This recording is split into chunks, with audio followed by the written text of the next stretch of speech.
Buenas noches, soy la doctora Jimena Aguilar y hablaremos de mecanismos fisiopatológicos de la enfermedad de Parkinson. Cuando hablamos de enfermedad de Parkinson, debemos hablar de los ganglios basales, cuáles son sus componentes y cuáles son las funciones. Los ganglios basales, si vemos en esta imagen, son un grupo de núcleos subcorticales profundos e interrelacionados. Están compuestos por el núcleo caudado, por el putamen y por el globo pálido.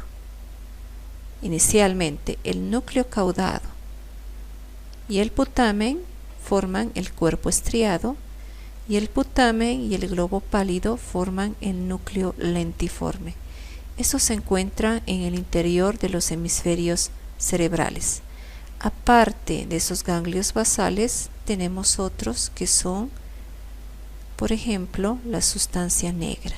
Esta sustancia negra se encuentra en el mesencéfalo y además tenemos un núcleo subtalámico del diencéfalo. Este grupo de núcleos subcorticales profundos e interrelacionados tienen un papel esencial en el control del movimiento. Cuando hablamos de ese papel en el control del movimiento, hablamos de un tipo de movimiento hereditario y altamente aprendido, en especial del tronco y las extremidades proximales. Un movimiento muy importante para comenzar, detener, vigilar movimientos que son ejecutados por la corteza. También estos ganglios basales ayudan a regular la intensidad de esos movimientos, inhiben movimientos antagonistas o innecesarios. Además, los ganglios basales están relacionados también con funciones cognitivas,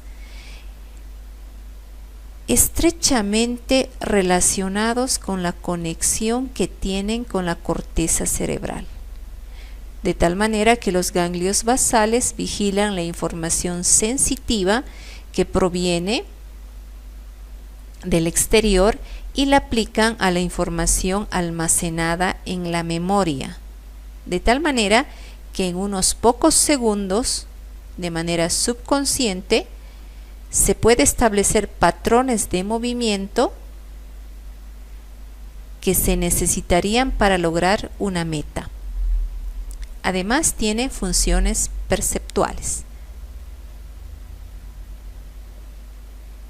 Cuando hablamos también de ganglios basales, debemos recordar unas vías de señales que tenemos aquí en azul, rojo y verde. Pero vamos a hablar de una en especial. De manera general podemos decir que existen vías excitatorias e inhibitorias que se equilibran entre sí.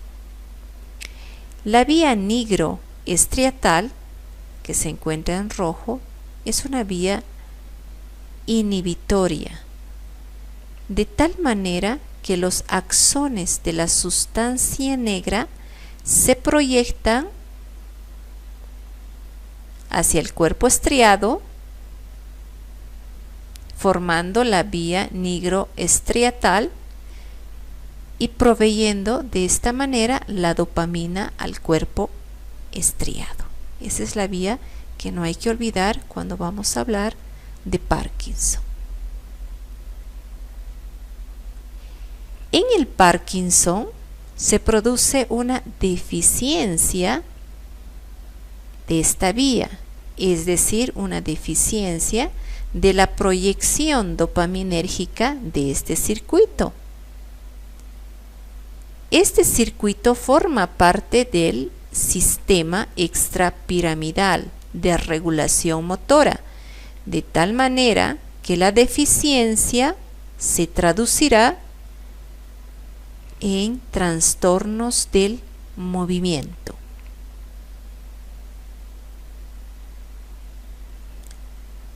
Cuando hablamos de los ganglios basales, debemos recordar también que los ganglios basales involucran grupos celulares. Dentro de estos grupos celulares recordaremos los más importantes.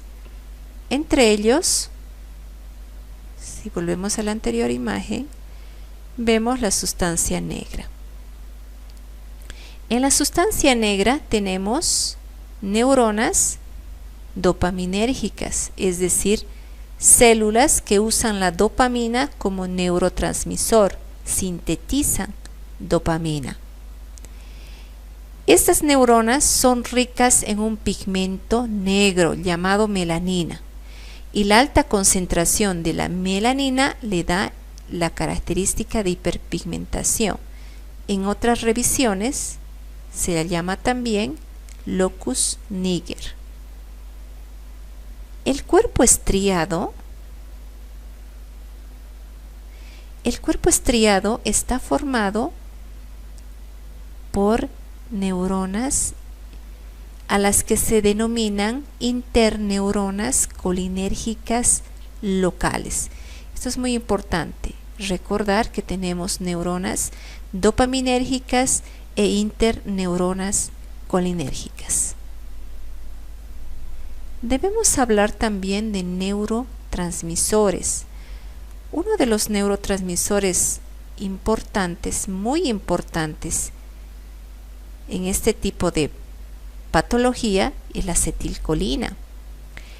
La acetilcolina se encuentra presente en grandes concentraciones en el cuerpo estriado. Hace un momento hablamos que en el cuerpo estriado se encontraban interneuronas colinérgicas. Por tanto, tenemos grandes concentraciones de acetilcolina. La acetilcolina es un neurotransmisor excitatorio. Pero también tenemos otros neurotransmisores, como otro transmisor inhibidor que es el GABA, que se proyecta al globo pálido. El neurotransmisor importante en relación a la patología que estamos revisando es la dopamina. Hablamos ya de la acetilcolina y ahora hablamos de la dopamina. La dopamina, es esta la dopamina. La dopamina se sintetiza en las neuronas de la sustancia negra, cuyos axones forman parte de la vía nigroestriatal, que terminará en el cuerpo estriado. La dopamina es un neurotransmisor inhibitorio. En la enfermedad de Parkinson, la degeneración de las neuronas de la sustancia negra da lugar a la pérdida de la inhibición dopaminérgica y a un exceso relativo de la actividad colinérgica.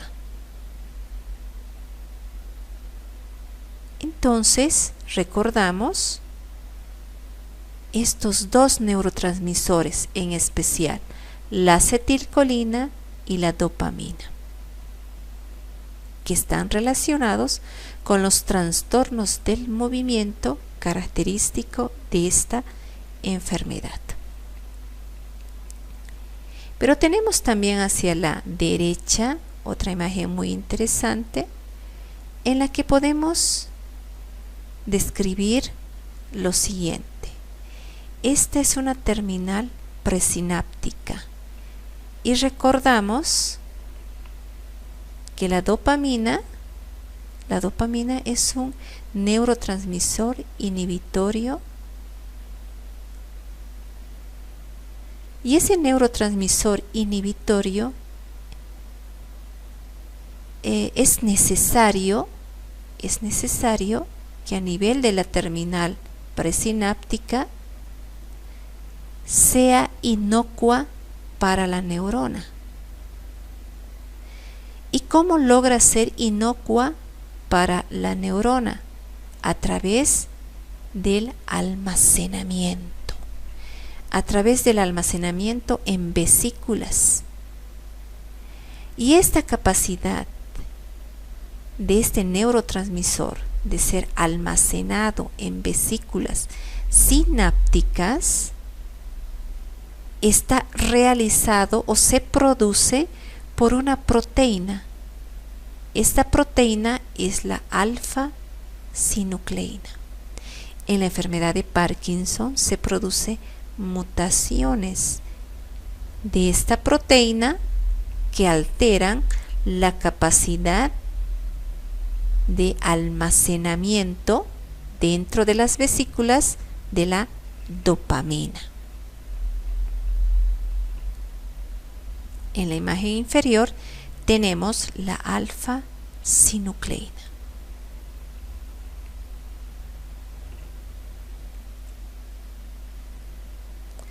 Entonces entramos a lo que es la enfermedad de Parkinson.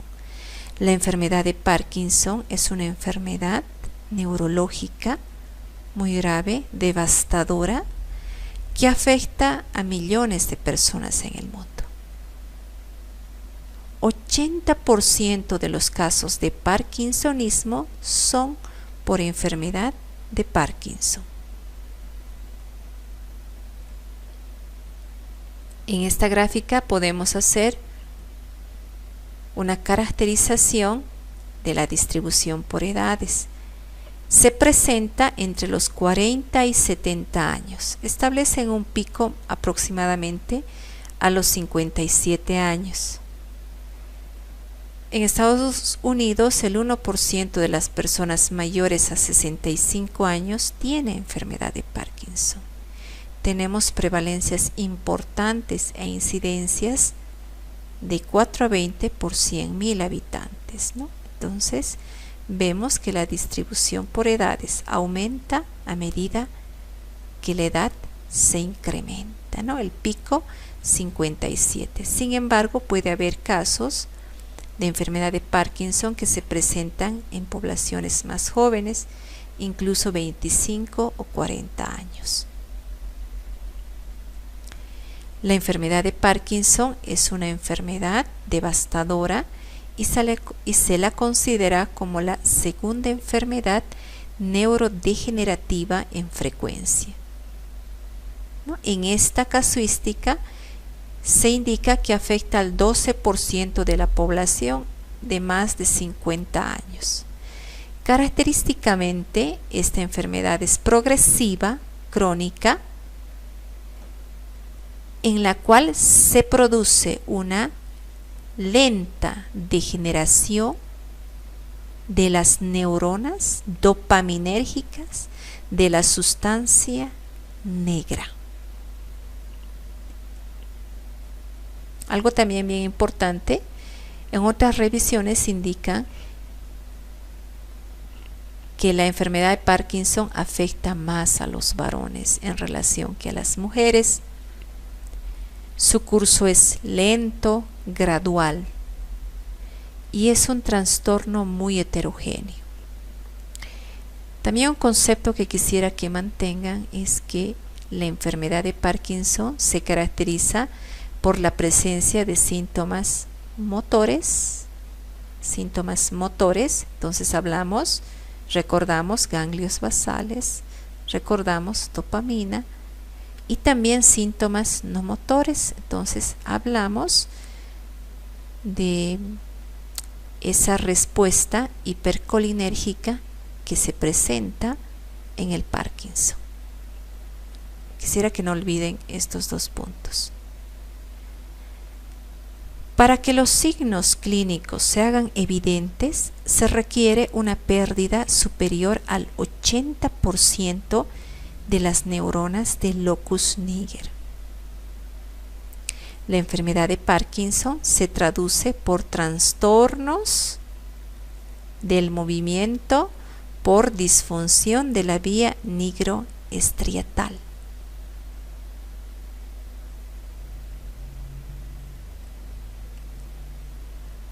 Esta imagen es muy interesante, en la que podemos ver la etiopatogenia, una representación de las causas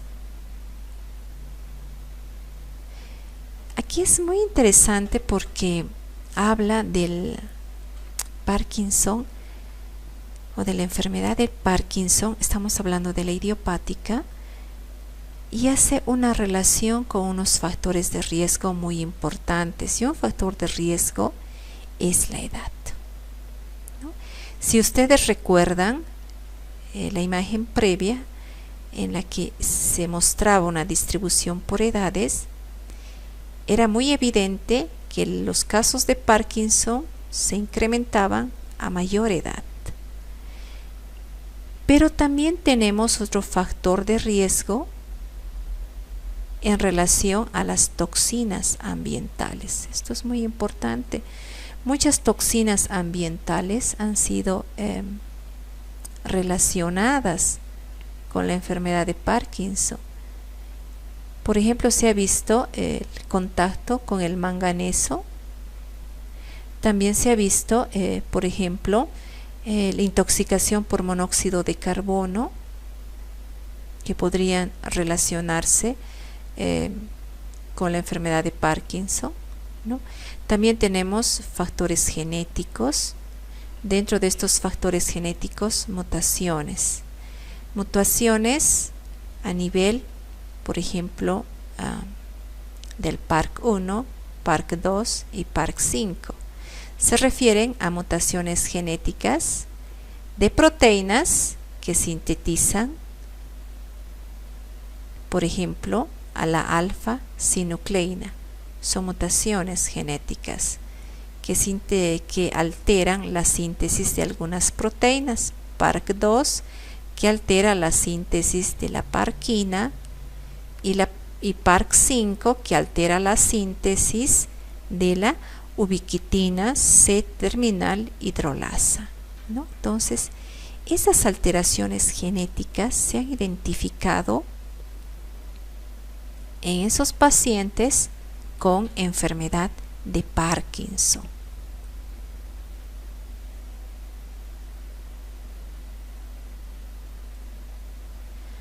En esta imagen podemos ver la fisiopatología de la enfermedad de Parkinson y recordamos un poco lo que acabamos de decir. Aquí tenemos la sección de la parte media del cerebro, donde es posible ver la sustancia negra por su alto contenido de melanina, ¿no? Esta sustancia negra, que en esta otra imagen inferior vemos una disminución de la sustancia negra característica de la enfermedad de Parkinson. En la imagen a derecha podemos hacer un recordatorio en relación a la dopamina. Y en esta imagen vemos una neurona normal, con movimiento normal y unas concentraciones normales de dopamina. En la imagen inferior vemos una neurona en un paciente con Parkinson con una disminución de las concentraciones de dopamina y por tanto desórdenes, especialmente en el movimiento. Aquí tenemos otra imagen que vamos a describir. Las neuronas productoras de la dopamina, nos referimos a las neuronas que se encuentran en la sustancia negra. Son capaces, utilizan el neurotransmisor, obviamente que es la dopamina, y la transmiten hacia las zonas del cerebro que controlan el movimiento y el equilibrio. Las neuronas transmiten la dopamina a nivel de la sinapsis.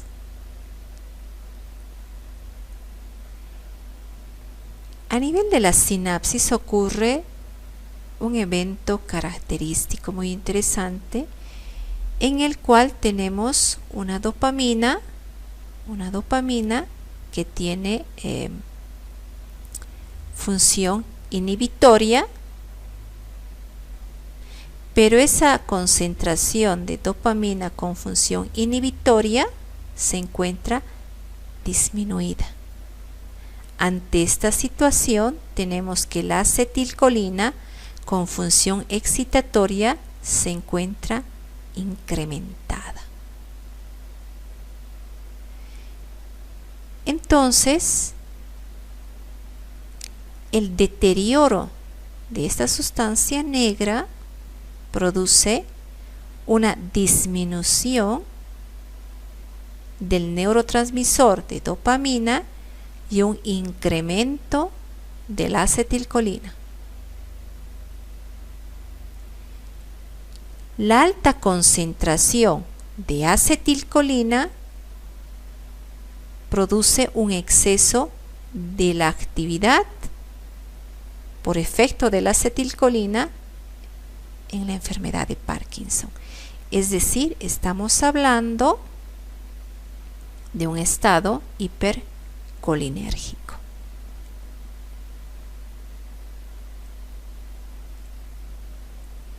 Si repasamos, podemos decir que en la enfermedad de Parkinson,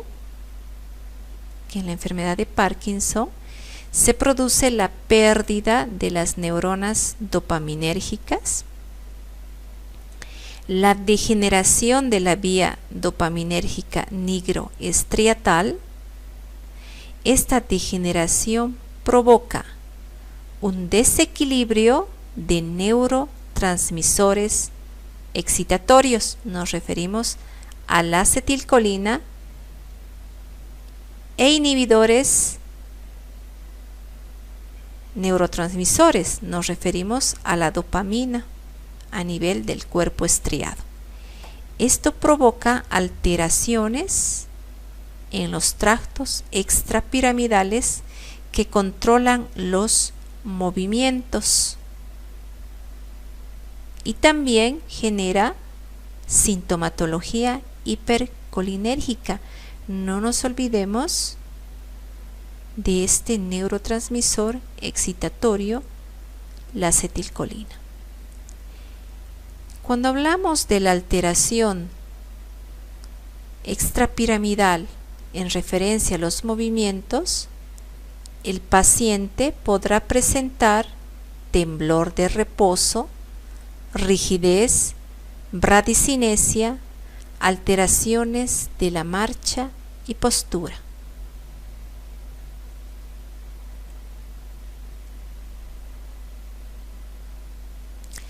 Ahora hago una pregunta. Hemos indicado que en la enfermedad de Parkinson hay una alteración de neurotransmisores excitatorios e inhibitorios. Si volvemos, quisiera que vean nuevamente. Y yo pregunto, ¿en el Parkinson se produce un estado hipodopaminérgico e hipercolinérgico? ¿Cuál es la respuesta? Quisiera que analicen esta pregunta y la relacionen con los síntomas que presenta el paciente con Parkinson por alteración en este neurotransmisor dopamina y por alteración del otro transmisor acetilcolina.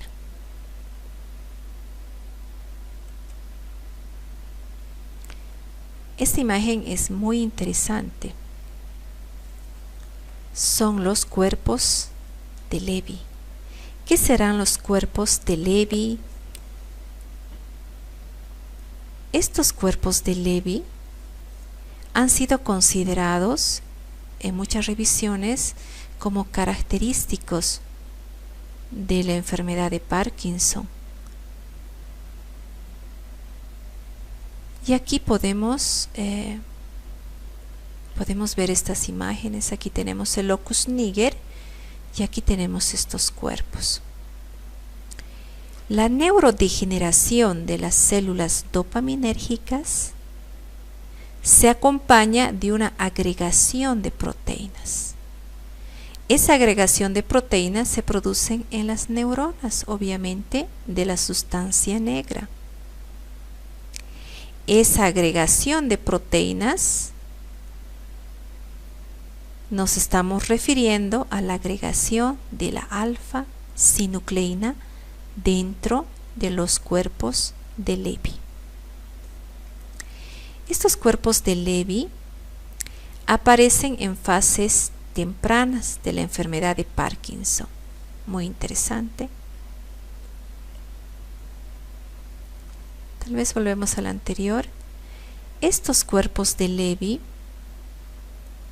están formados son agregados de proteínas, en especial de una de la alfa-sinucleína, de la ubiquitina, de subunidades de proteosoma, de proteínas de choque térmico y de neurofilamentos. ¿Por qué se producen estos cuerpos de Levy? Los cuerpos de Levy se producen por las alteraciones genéticas que identificamos previamente en la enfermedad de Parkinson. Alteración genética en el PARC1, PARC2 y PARC5. En esta imagen podemos ver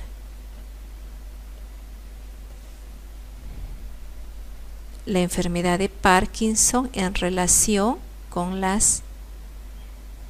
relación con los cuerpos de Levy y los factores etiopatogénicos de esta enfermedad.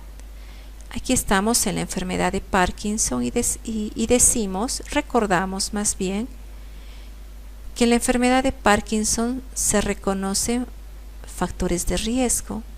Uno de esos factores es la edad. También tenemos factores ambientales, las toxinas ambientales, el estrés oxidativo, la disfunción mitocondrial, factores genéticos como alteraciones genéticas PARC1, PARC2, PARC5,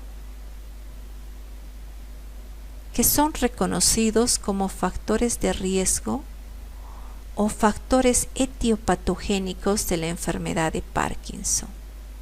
En la enfermedad de Parkinson se produce la neurodegeneración dopaminérgica y la muerte neuronal. La neurodegeneración se acompaña de agregación de proteínas. La agregación de esas proteínas forman los cuerpos de Levy. Por tanto, la formación de los cuerpos de Levy está relacionada con esas mutaciones genéticas que hace un momento indicamos. Aquí identificamos los 3 genes que son implicados en la formación de los cuerpos de Levy: PARC1, PARC2 y PARC5, ¿no? Aquí tenemos PARC1, que participa en la codificación de la alfa-sinucleína en relación con la enfermedad de Parkinson autosómica dominante. PARC2 participa en la codificación de otra proteína que es la parquina, ¿no? Enfermedad de Parkinson autosómica recesiva, y el PARC5 participa en la codificación de la hidrolasa C-terminal de ubiquitina. Entonces identificamos estas alteraciones genéticas.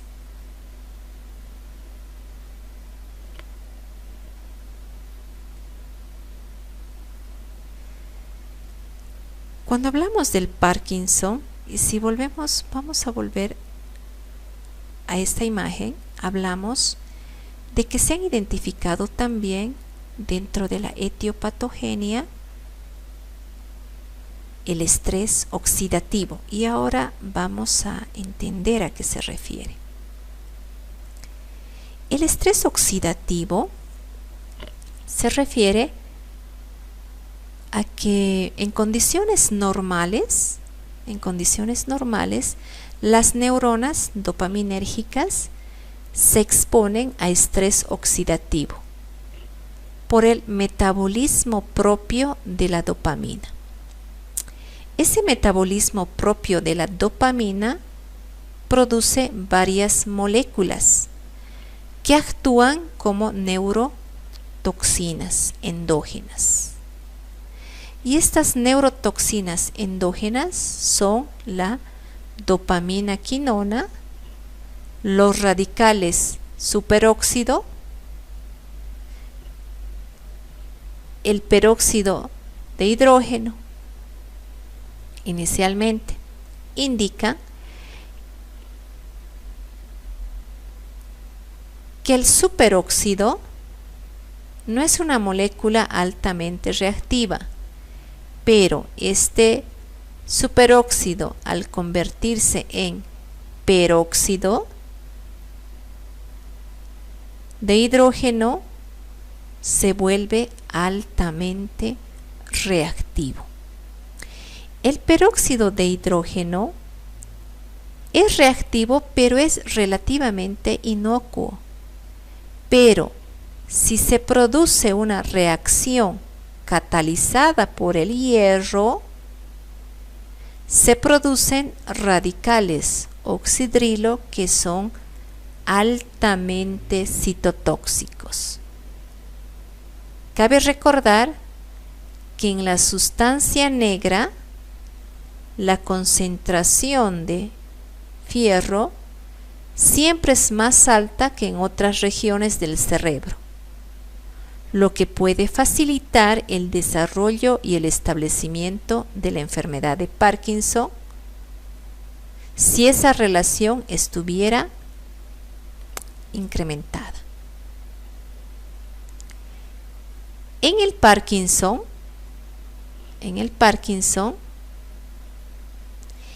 el estrés oxidativo es una condición dañina para las neuronas dopaminérgicas, y en el Parkinson se produce una eliminación deficiente de esas especies reactivas de oxígeno, de esta,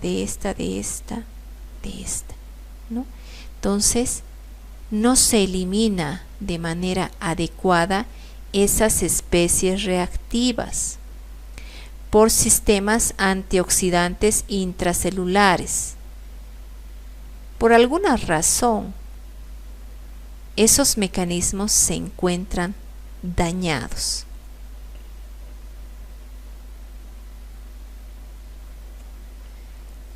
Aquí tenemos entonces el estrés oxidativo es una condición desfavorable en la que se produce una eliminación deficiente de las especies reactivas de oxígeno, que generarán daño neurológico.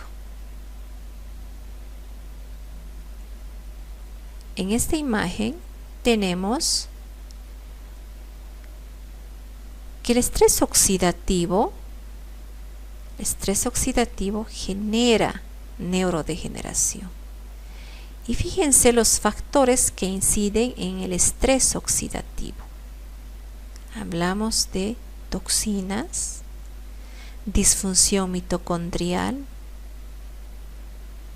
aumento de los niveles de dopamina citoplasmáticos. Recuerdan que al inicio les indiqué que existía esta proteína que era la alfa-sinucleína, que tenía la función de poder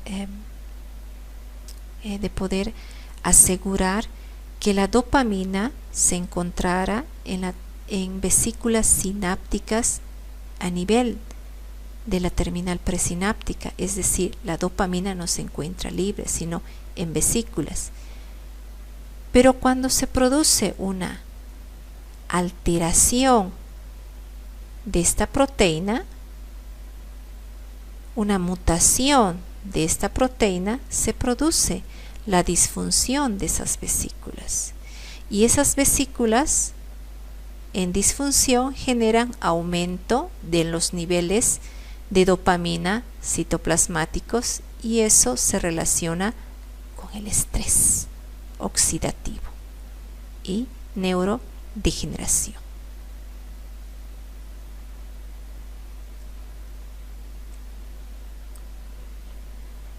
Cuando hablamos del Parkinson, hace un momento describimos las alteraciones motoras características. Y aquí tenemos una alteración motora muy interesante, que es el temblor. El temblor afecta a los segmentos distales de las extremidades, principalmente las manos y los pies, la cabeza, el cuello, labios, lengua. Este temblor por lo general es unilateral, pero posteriormente puede ser bilateral. Se presenta especialmente en reposo y desaparece con el movimiento y el sueño. Hablamos también de otra alteración motora, que es la rigidez. La rigidez se define como la resistencia al movimiento de flexores y extensores en todo el rango de movimiento. Como consecuencia de esta rigidez se presentan contracciones de flexión,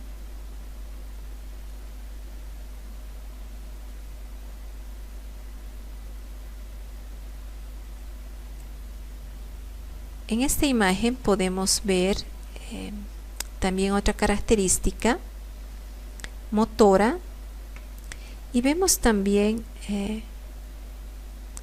que en etapas avanzadas de la enfermedad, tenemos fluctuaciones de la función motora, ¿no?, que incluyen caídas, ¿no? Es un paciente que fácilmente puede tener alteraciones y dificultades en la marcha, dificultades para girar, ¿no? Y las personas característicamente se inclinan hacia adelante para mantener su centro de gravedad y para dar pequeños pasos. En esta situación podrían ocurrir las caídas.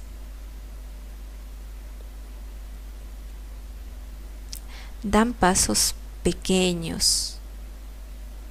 Al caminar se detienen en un lugar y tienen la sensación que los pies se encuentran pegados al piso.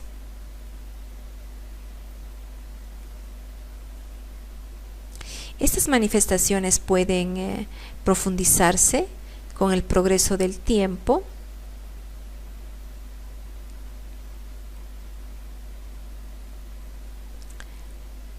Otra característica también que estos pacientes pueden tener es en la escritura. Aquí podemos evidenciar que existe la escritura en ese tipo de pacientes tienen micrografía, es decir, las letras o la escritura es pequeña, ¿no? En esta imagen podemos ver la micrografía y hacer la comparación con un paciente que ha recibido la terapia con levodopa, y se puede evidenciar la mejora en cuanto a la escritura.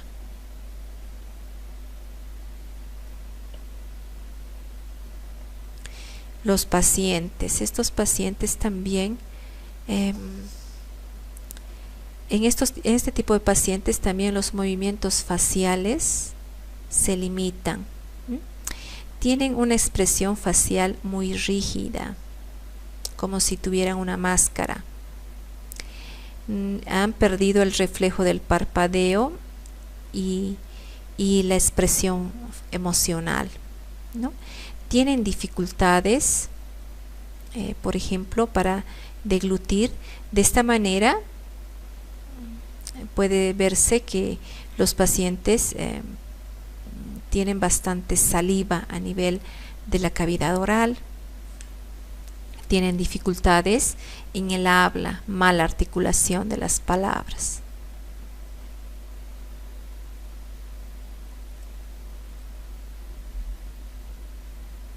Aquí tenemos nuevamente esta imagen en la que vemos que el paciente tiene esa tendencia a encorvarse hacia adelante y dar pasos pequeños, que muchas veces llevan a las caídas. Nuevamente para recordar, y la micrografía.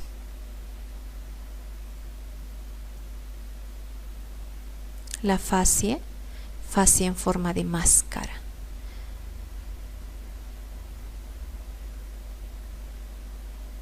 No hay que olvidar también que los pacientes con enfermedad de Parkinson también tienen compromiso del sistema autónomo. ¿Se acuerdan del estado hipercolinérgico?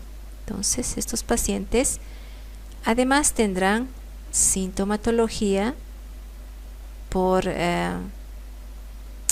y signología por el estado hipercolinérgico, ¿no? Entonces, habrá transpiración, un incremento de la secreción de las glándulas sebáceas, hipersalivación, lagrimeo, disfagia, hipotensión ortostática, estreñimiento, incontinencia urinaria. Este tipo de pacientes también presentan disfunción cognitiva, demencia. Este es un gráfico muy interesante que permite aclarar algunos conceptos en la progresión de la enfermedad de Parkinson, y vemos, por ejemplo, síntomas motores, los que hemos descrito, pero también vemos otro tipo de síntomas que no son motores y que están relacionados también con ese compromiso del sistema nervioso autónomo, de ese estado hipercolinérgico.